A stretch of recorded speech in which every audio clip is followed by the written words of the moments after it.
نہ جانے اسے گراؤنڈ کے پاس موجود بینچ پر بیٹھے کتنا وقت گزر چکا تھا، اسے کچھ پتہ نہیں تھا۔ کب اس کی کلاس شروع ہو کر کب ختم ہوئی وہ کچھ بھی تو نہیں جانتی تھی۔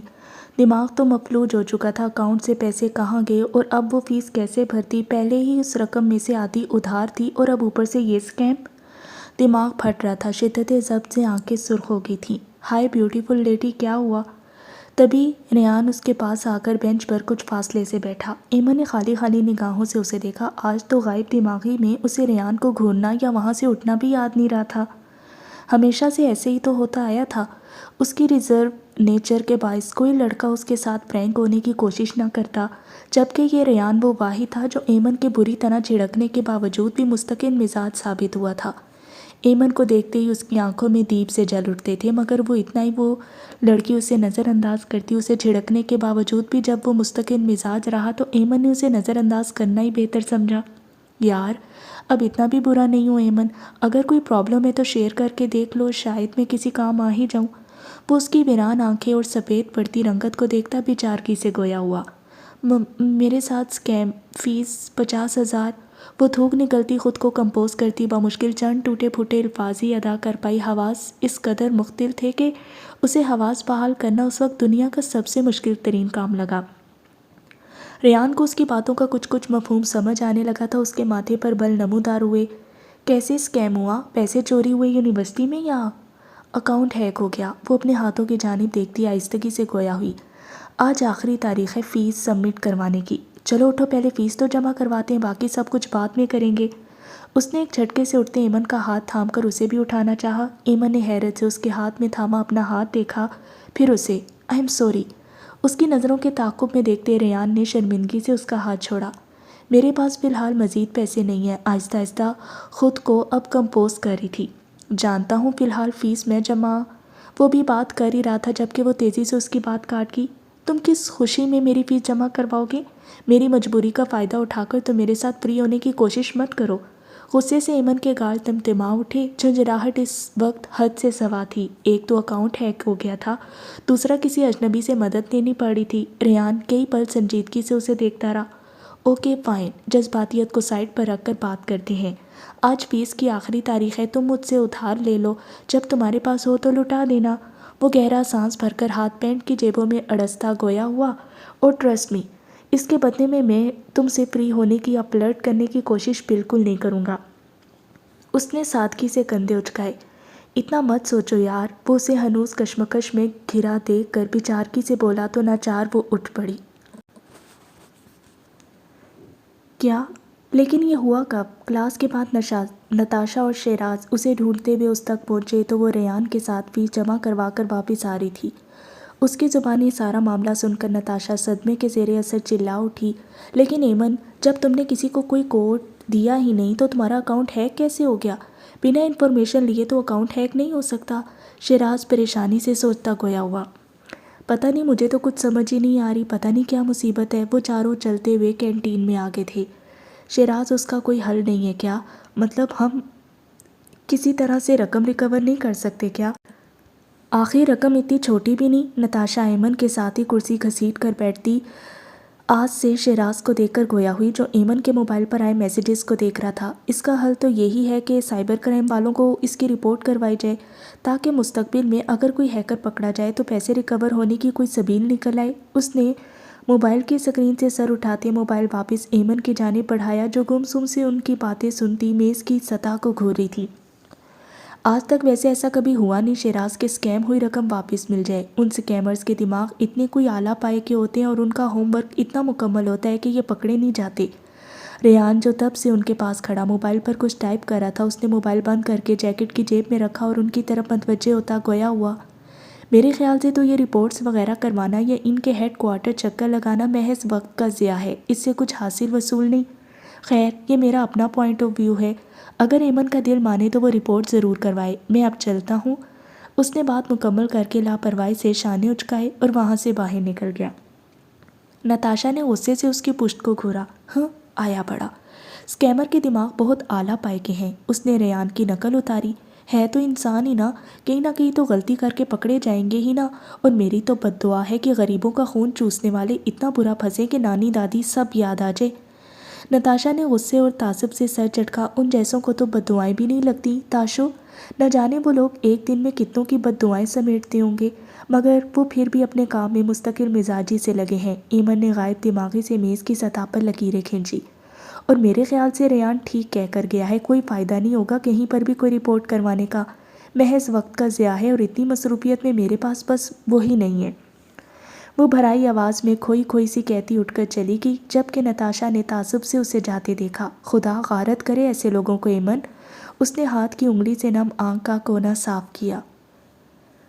لاؤنج سے کہکوں کی آوازیں آ رہی تھی۔ ماموں سامنے سنگل صوفے پر براجمان تھے، خوشی ان کے چہرے سے چھلک رہی تھی، جبکہ مامی عفیفہ کے ساتھ صوفے پر بیٹھی تھی۔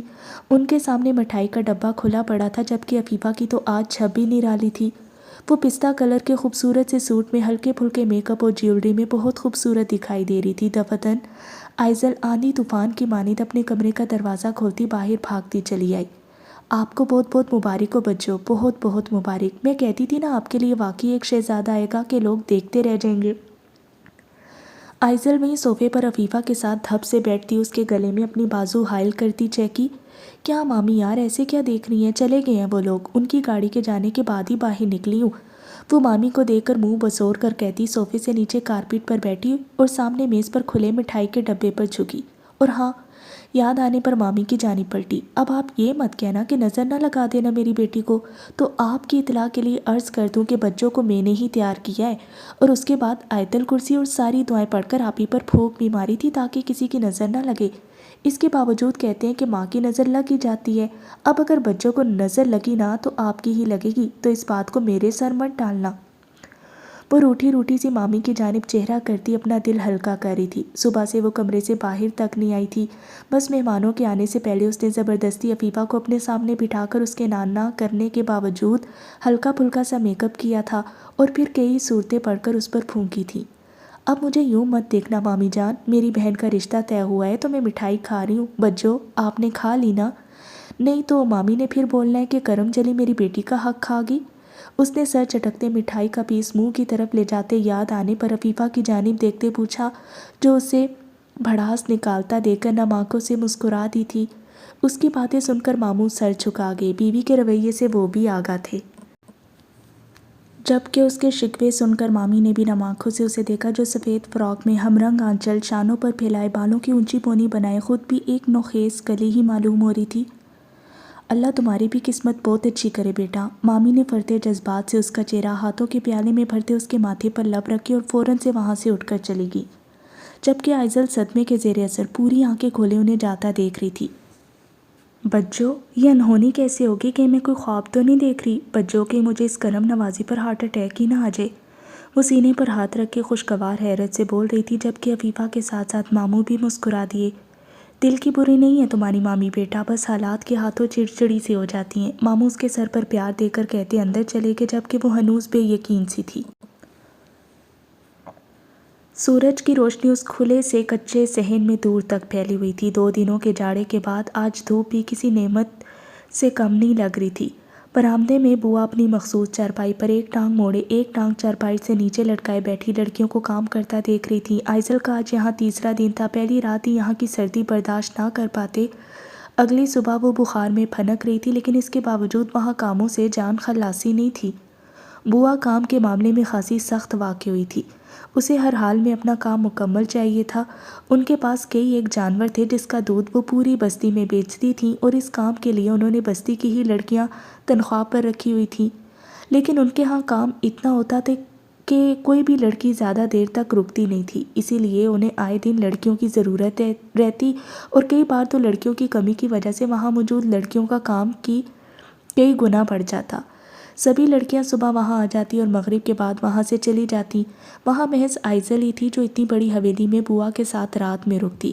پہلے 2 دن تو بوا نے اس پر ہاتھ کافی ہلکا رکھا، کچھ اس کے شہر سے آنے اور نا تجربہ کار ہونے اور کچھ اس کی طبیعت خراب ہونے کی وجہ سے، مگر آج صبح ہی ایک اور لڑکی کے چلے جانے کی اطلاع ملتے ہی بوا نے اسے باقاعدہ کام سنبھالنے کا حکم دیا تھا۔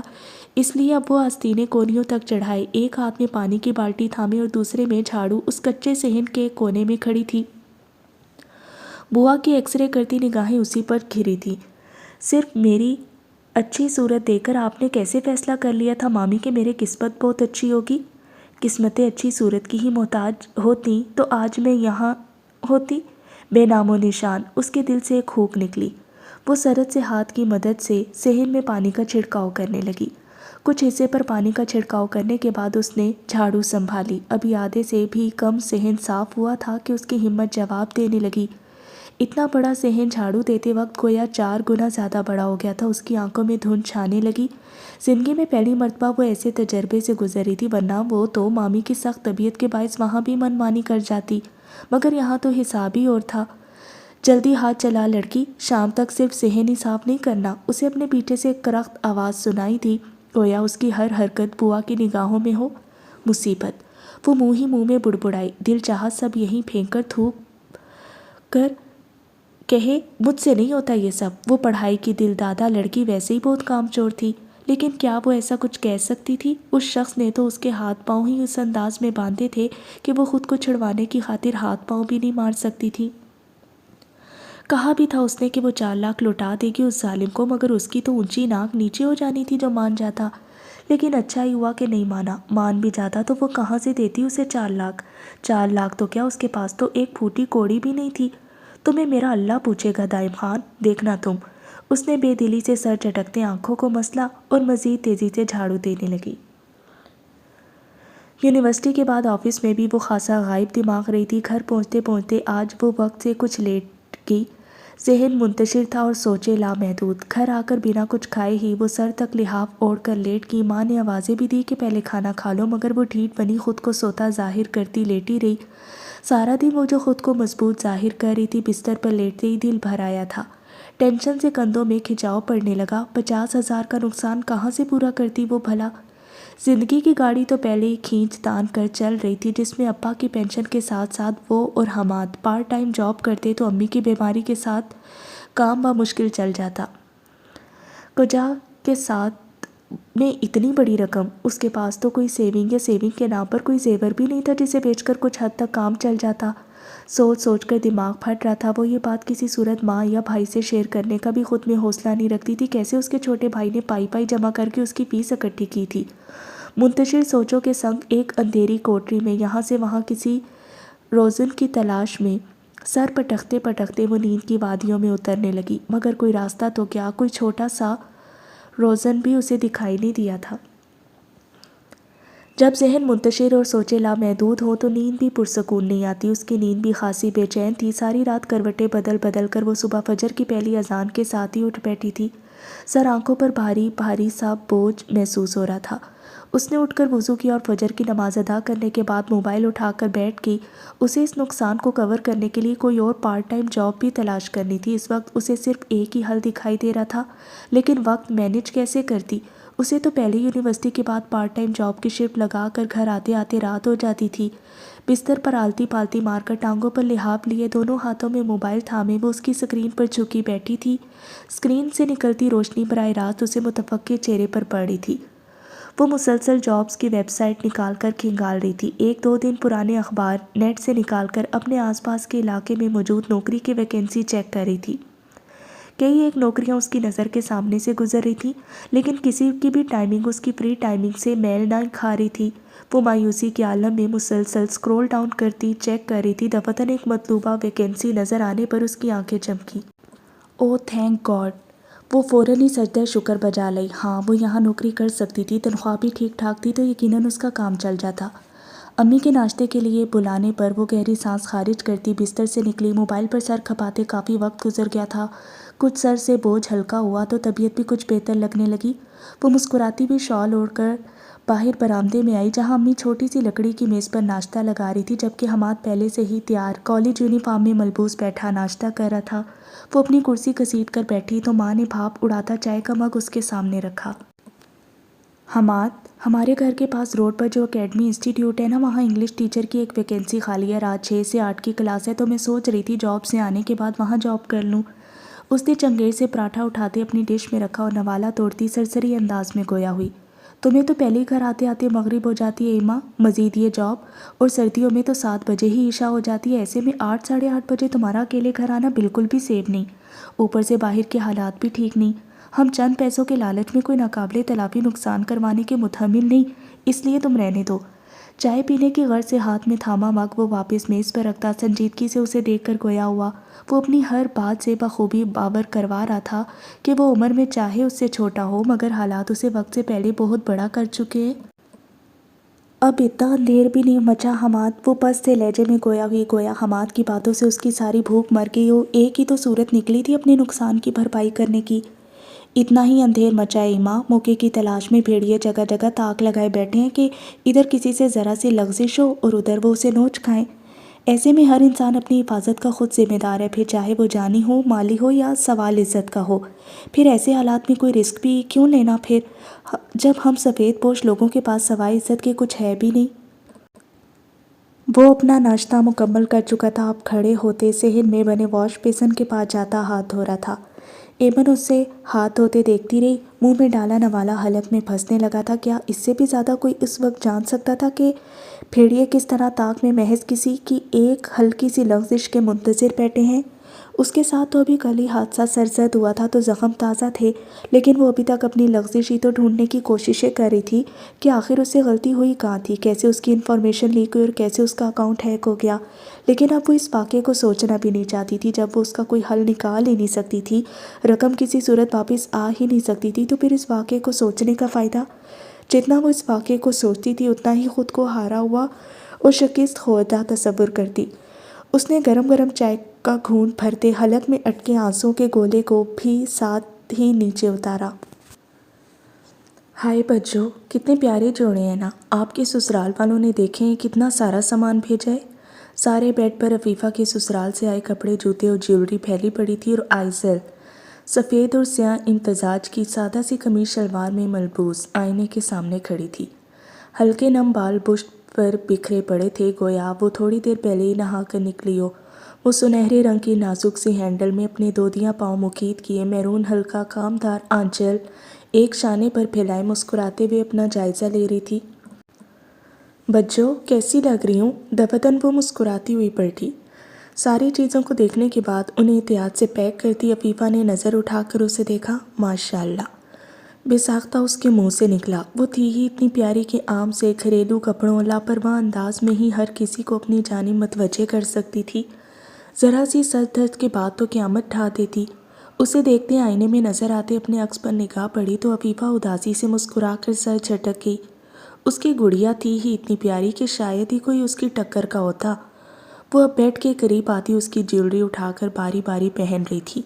کانوں میں آویزے پہننے کے بعد وہ اب نازک سی بندیا اپنے ماتھے پر سیٹ کر رہی تھی۔ ویسے بچو، وہ کچھ یاد آنے پر آئینے کے پاس سے پلٹی، آپ کی داؤد بھائی سے بات ہوئی؟